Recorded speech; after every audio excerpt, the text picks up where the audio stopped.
تداول ناشطون على مواقع التواصل الاجتماعي صورا لوثيقة تقول أن مواطنا يمنيا أقدم على بيع طفلته التي لم تتجاوز 8 من عمرها.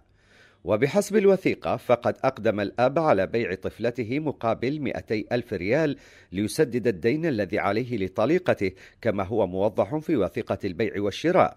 وأثارت هذه الحادثة غضبا واسعا في وسائل التواصل الاجتماعي باليمن، واستنكر الكثير منهم الاعتداء بحق الطفولة في اليمن، محملين ميليشيات الحوثي الانقلابية المسؤولية الكاملة تجاه هذه القضايا التي تعود أسبابها إلى الفقر الذي تسببت به الميليشيات منذ انقلابها على الحكومة الشرعية في 2014 ميلادية.